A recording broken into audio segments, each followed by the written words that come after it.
Howdy, everyone. We have an exciting bonus episode for you today. We talk with Dr. Vance Ginn, the founder and president of Ginn Economic Consulting, host of the Let People Prosper show, former chief economist at the Texas Public Policy Foundation, and former associate director for economic policy at the Office of Management and Budget under the Trump administration.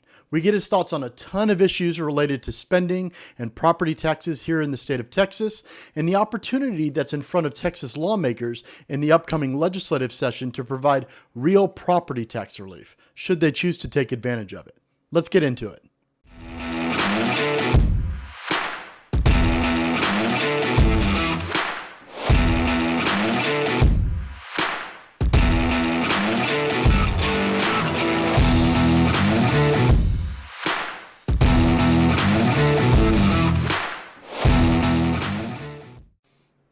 Taxpayer Talks is brought to you by Texans for Fiscal Responsibility, and it's only made possible from generous donations from listeners like you.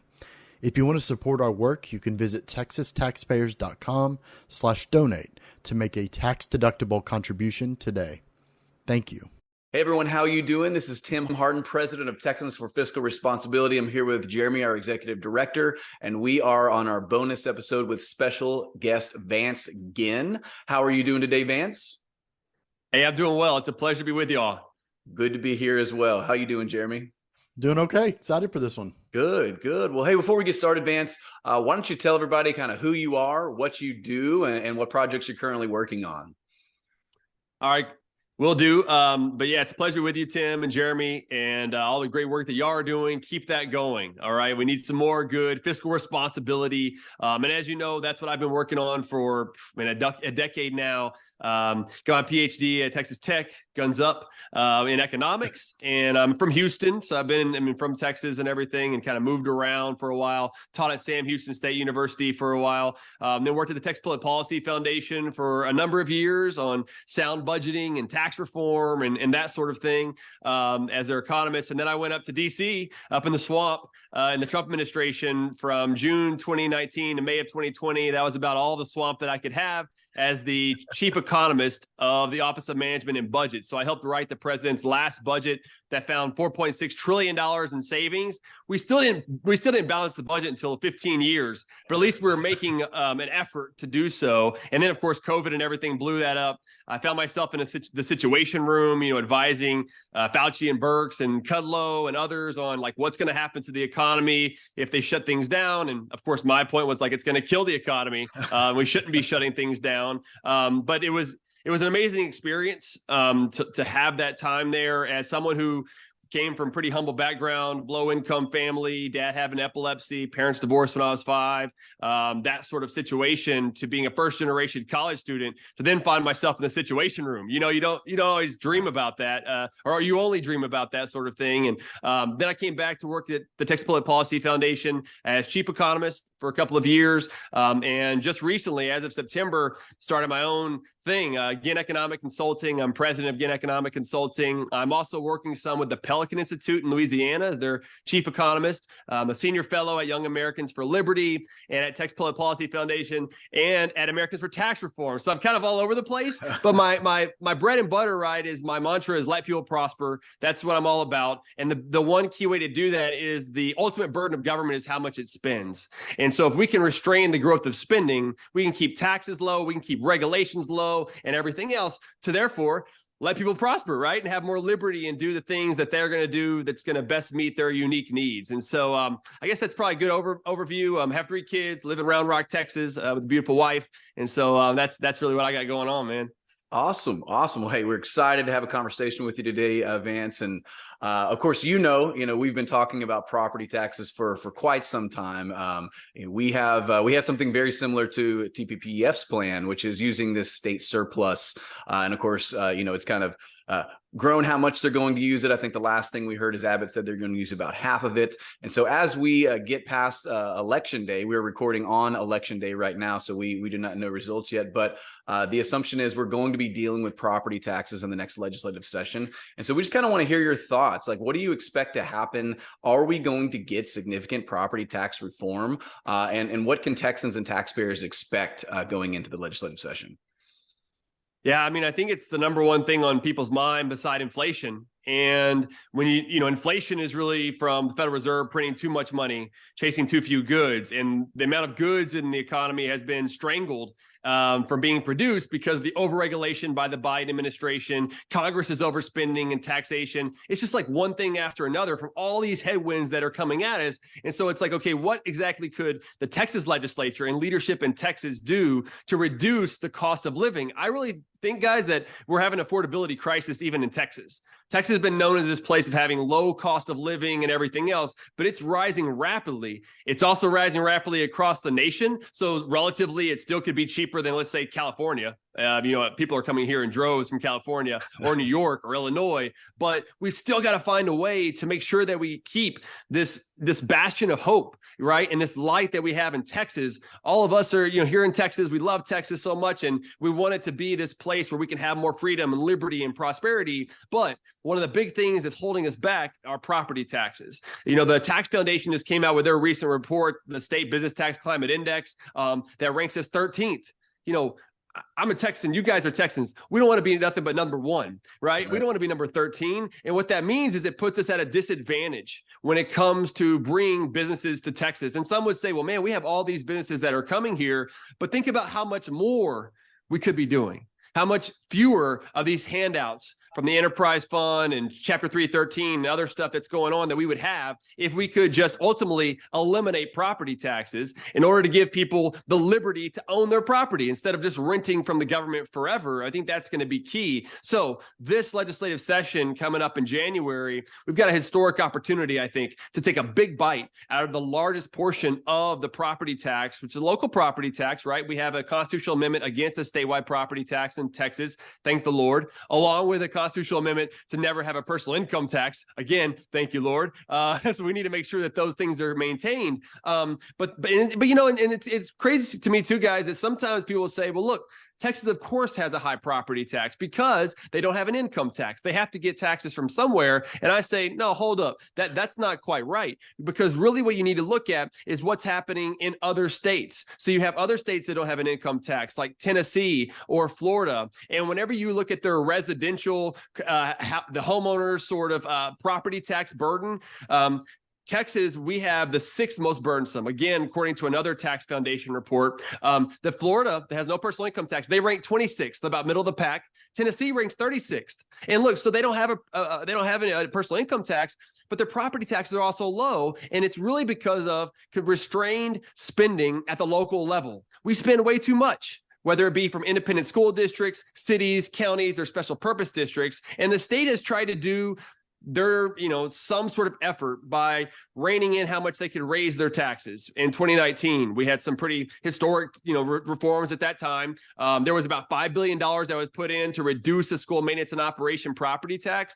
There was another $6 billion in 2021. The problem is that all the other taxes kept going up. And debt kept going up. And so even though I think that state they could argue anyway, that they are trying to reduce the school M&O, maintenance and operation property tax, there are so many other taxes that keep going up because of excessive government spending. And so what I think they can do now is rein in spending. They put in a stronger state spending limit last session, Senate Bill 1336. That's going to keep it to population growth and inflation, key measure that we've been working on for years. But with the $27 billion the Texas comptroller has already said that we're going to have in state surplus, just in general revenue, guys, just in general revenue, $14 billion in the rainy day fund, and like $20 billion that's sitting on reserve at these school districts. There's tons of money. And if we can limit spending going into the future to a conservative Texas budget, which is a maximum population inflation, but really I think, and I know you guys have been championing this too, we need to freeze the budget. Well, why should the budget be growing at all whenever people are suffering on the sidelines of this huge increase in cost, and the government is not free? It all comes from us. So if we can do that, limit government spending, use as much, if not all, the surplus to cut the school M&O property tax, which brings in about $30 billion a year, right? We could put a huge dent in that part of the property tax and really allow for Texans to have more liberty and prosperity, overall. I think we're ready for it, and voters are ready for it as well. Vance, what do you think is the, a lot of, I'm not gonna say pushback, that's not the right word, but a lot of hesitancy from groups we talk to, right? Even like Republican and or conservative, groups, some of the hesitancy when we talk about eliminating the property tax, kind of the first thing that's brought to mind is, well, how will you fund schools, right? Right. And obviously you have to kind of explain that a buy down is really just a transfer of liability between the state, right, and local governments, what have you. What would you say, especially going in to the next cycle, where we're looking at we don't know what it's going to look like, but they're at least discussing what school choice, whether that's vouchers, ESAs, right, like whatever it is.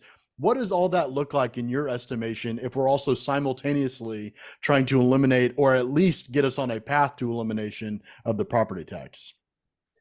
No, I think it's a great point, Jeremy. You do hear this a lot. How are we going to pay for it? What happens if we need to spend more, if there's going to be school choice? And look, from my perspective, the big things that could allow for Texas to be the most prosperous place to live is really going to be school choice, empowering parents to allow for them the opportunity to go wherever is going to meet their unique needs. They shouldn't be locked into a school that's based on a certain district, right, and things of that nature. They should allow for that opportunity. I think ESAs is a great way to go until, and so I think that's a good process. But schools also, in my view, are already overfunded. I mean, they have tons of money that's going to these schools. And I call them government schools because a public school is one that you have a public good, where there are positive externalities in economic terms, positive benefits to people around you for those who are going to school. And unfortunately, we're seeing that too many government schools are failing their kids, to where I think it's actually causing a negative effect to those that are around them. And you see what's going on in these woke places and what they're reading in the library and everything else. It's kind of like one thing after another. So more people are interested, more parents are interested in going somewhere else, to a private school, homeschool, or something else of that nature. And I think they should have that opportunity. So one of the back to spending, I'll always go back to spending, guys, which is the ultimate burden of government, right? If you don't spend it, you can't tax it, or you don't need to tax it, and you can't regulate it either. But the same thing is true with school. Right now, these government schools are getting about $14,000 per student, when before COVID, it was about $12,000. A lot of this money from the CARES Act and everything else has just ballooned how much money we're sending to these schools. And you know what? They're going to use that now. The establishment is going to use that as the new baseline and say, you know what? We've got to build off of that to go up in spending. And it's like, no, we need to get back to what we were spending before. Even that might have been too much, because why do I say that? The reason why I say that is because educational outcomes have not improved. Not improved. And not nearly at the rate in which, and they haven't really improved at all, but not nearly even the rate that the spending has went up. And you should want some sort of correlation between those two, and we don't see it. We don't find that correlation. So why do you keep spending it and expecting the same result or a different result? That's the definition of insanity, right? And so we have this insane spending that's going on with education. And so if we allow for this opportunity for us to, spend responsibly on education while providing tax relief in that area, where, ultimately the Constitution, Article 7, Section 1 of the Texas Constitution says the state legislature shall equitably and efficiently fund, public free schools. So why is it that over time they shifted it from the state funding it to the local independent school districts? I would truly believe they shouldn't have that authority to determine those tax rates at the local level. This should be something that's funded ultimately through sales taxes, which is what I'd like to see us do one day, is just broaden the sales tax base and get rid of those school district maintenance and operation property taxes. But until then, I think we're going to keep doing this buy down method, which is essentially pushing us closer to using more sales taxes to fund education. And I think, Jeremy, that might go to your point even more, is that some will push back and say, the sales tax is more regressive, meaning that it taxes lower income people at a higher rate. It's a larger burden on them than upper income people. But my retort to that is always, property taxes are also regressive. It's a flat consumption rate. It's a wealth tax, right? Lower income people don't have as much wealth, but so it's going to tax them more at that same rate. And lower income people oftentimes can't buy a house because of the property tax. And who gets pushed out of the house first? The lower income people do. So this is a tax that's hurting the lower income people the most. And I would argue it's the most regressive form of taxation that we have in the state. We've got to get over these ideas that we need it and find ways to eliminate it as quickly as possible. That is awesome. I love the point that it does affect lower income people far more. They are paying property taxes; they're just paying someone else's property taxes and rent, right? And with local government, with schools especially, I think from an economic perspective, competition is always a good thing. Competition always provides good outcomes. And so when we focus on the local level, I think we all realize we have a very big problem with local debt in Texas. We have some of the highest in the entire nation. Our burden is ridiculous. And you mentioned that, one of the ways in which we can accomplish property tax reform and relief is by reining in local debt. And so the question I'd like you to answer is, what policies can we implement that will kind of either tie the hands of local governments or reform that local process to where we can start reining in local debt and help ourselves out in this situation? Yeah, it's a good point, Tim. I mean, debt is ballooning. I mean, we're up there with the likes of New York, where we don't want to be. State debt, look, it can be reduced, but it's not nearly as big of a problem across the state. I think there have been some good reforms in the past that says, look, whenever you want to issue a new debt, it's going to say this is a tax increase. Like, that's on the proposition, that's on the ballot. But something that I know my good friend and ours is 𝗧𝗔𝗫𝗣𝗦. He's been working at Texas Public Policy Foundation. He's been working a lot on this to say, look, we don't need to just say it's a tax increase. We need to show what the burden would actually go up by. This will increase for the average person in this area by X number of dollars. And so if you actually saw not only that it's a tax increase, which, let's say it's $2, someone may not care. So they're like, oh, it's a tax increase. But what if it's $200? What if it's $1,000? That sort of magnitude would really help to influence that. And I think what we've seen just over the last couple of cycles is that fewer number of these huge debt propositions are actually failing. Because not only do they now say it's a tax increase, but they also have to separate them out. Right? Instead of just lumping them all together like they used to and just say, okay, if you don't vote for this, then you must hate kids. Or if you vote for this, you know what I mean? Now you can actually isolate, okay, I'm in favor of building a new school because I see how much we're growing around here and there's a need for it. But I don't want this auditorium. I don't want this music hall or something else. And so you can start to isolate those. So that's one thing. But I also think that we need, just like we have a spending limit at the state level, which is improved. I think there's some more things that could be done to improve it. But it's a better one. I think the local government should also have a spending limit. I mean, in 2019, there was Senate Bill 2, which limited the growth rate on existing property tax revenue. So all the new property, bring in all that revenue. And it also exempted some of the special purpose districts if you're below a certain population size. So that kind of carved out some of them to win votes again, right? You gotta have the votes to pass it. And they did it at 3.5% for cities and counties, and then House Bill 3, which is an education bill, limited it to 2.5% for school districts, right? Well, then there was these issues with disasters, and what does that mean? So when COVID came through, they basically said, look, we don't have to do that. We can go back up to the old 8%, and many of them did. They closed that loophole that says, okay, it has to be a governor declared emergency, which maybe they might end up having more of those because of that. Carve out at all, right? For there to be a natural disaster that you can go back up to the 8%, but at least they were trying to address that. But I say all that was a key reform, okay? But the problem is it only limits the revenue.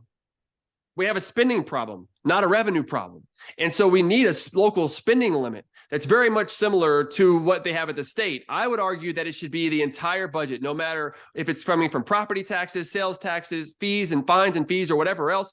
They should have a total budget spending limit based on population growth plus inflation. And look, it might even just be the same population and inflation that the state has.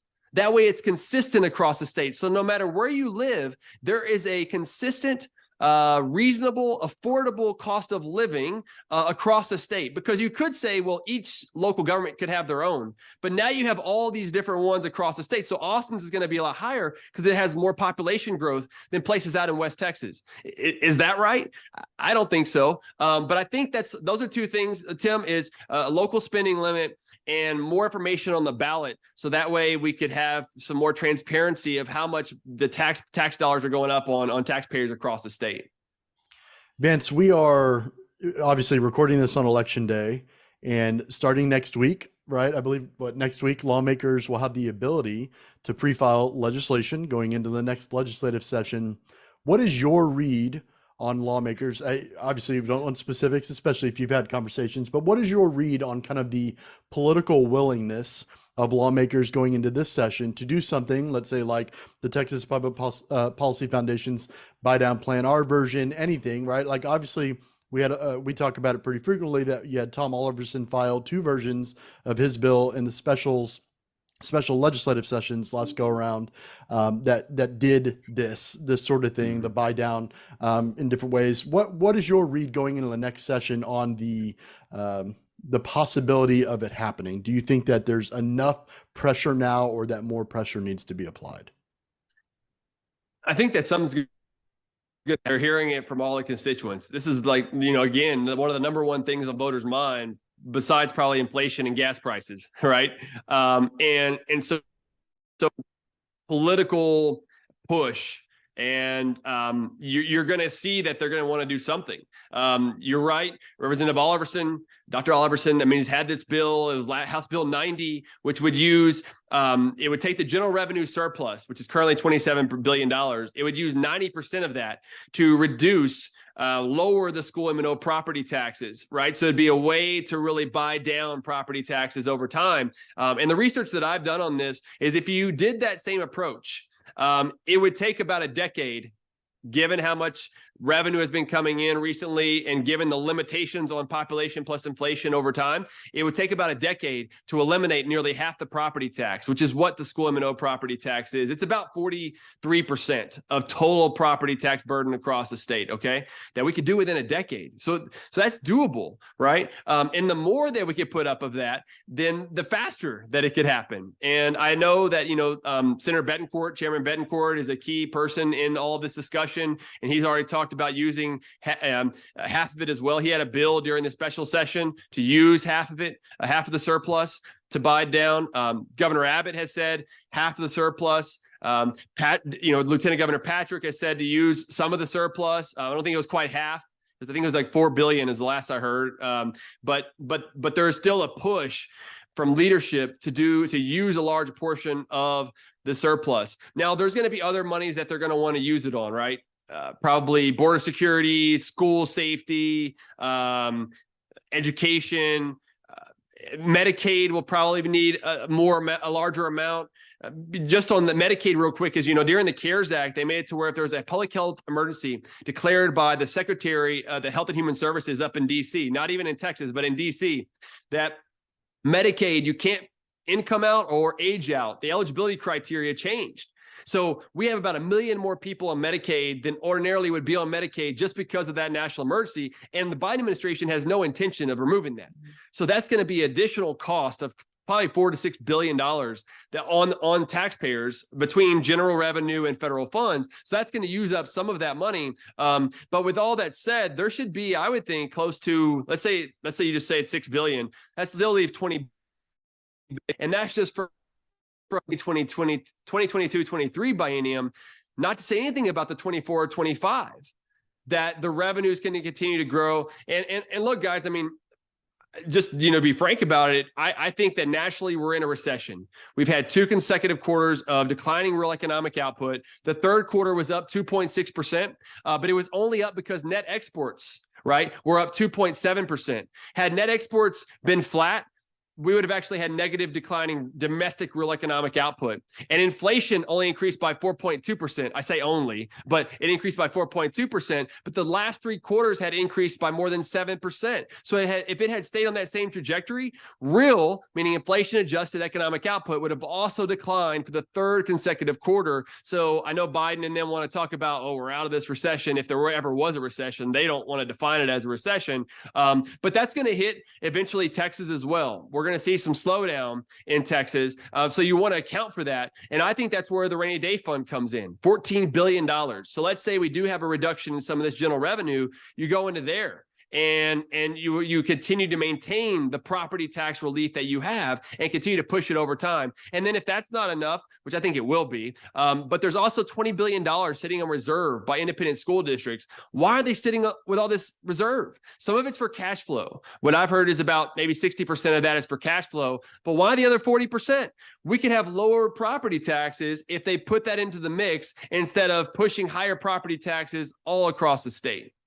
Vance, do you think you had mentioned, obviously, you had mentioned everyone but the House, which I find interesting when we were talking about leadership, talking about property tax stuff. We were having a conversation yesterday with someone, and it kind of dawned on me that we haven't really, at least to my knowledge, seen House Republican leadership say anything at all about using the surplus to do what we're talking about here, right? In fact, I think, and correct me if I'm wrong, the last thing I saw was you had the House Ways and Means Chairman Morgan Meyer at, I think it was 2 public hearings ago, talk about using remaining ARPA funds, right, to do that, not necessarily surplus funds. Is that correct? Am I wrong in that? I have not seen that. Have you seen anything like that?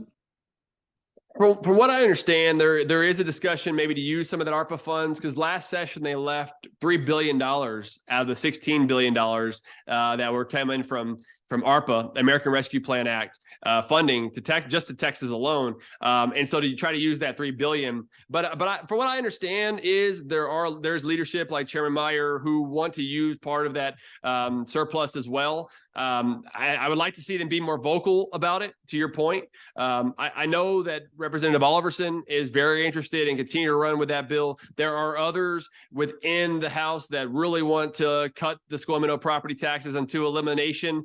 And at least there was a hearing about what to do. I mean, they didn't have to have a hearing on that, on reducing and cutting and hopefully eliminating the school and middle property tax. So I think that shows some indication of where Speaker Phelan is of wanting to cut the property tax, but maybe they're holding on to their cards a little bit more than some of the others and getting ready for the election and then what happens in January, because then there will be a vote for potentially another speaker. There will be a speaker vote. Let's maybe put it that way. And sometimes maybe they're a little bit hesitant to put too many cards on the table until that happens. You know, politics, guys, that stuff gets in the way too often.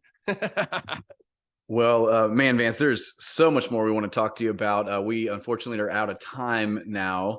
But before we go, would like you to kind of remind people, where can they go? Do you have a blog? Do you have a podcast? What website can they go to kind of listen to you and your thoughts?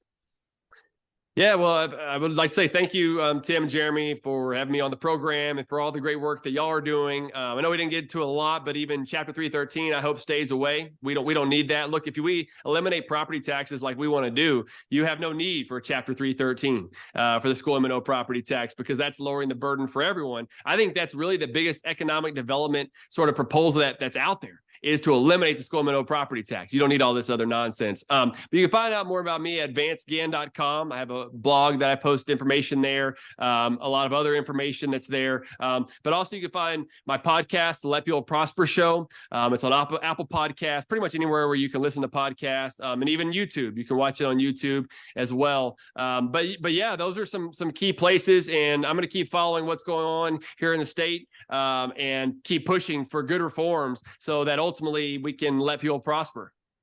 Awesome. Thank you very much, Vance. It was a pleasure talking with you, and we hope to talk to you again here pretty soon. Sounds good. Thank you. For even more content, follow us on social media at Texas Taxpayers on Facebook and Instagram, at Texas_Taxpayers on Twitter. Subscribe to the Fiscal Note, our weekly email jam-packed full of information important to Texas taxpayers at texastaxpayers.com/subscribe. And then make sure to check out our Texas Prosperity Plan, texastaxpayers.com/TPP. Thanks.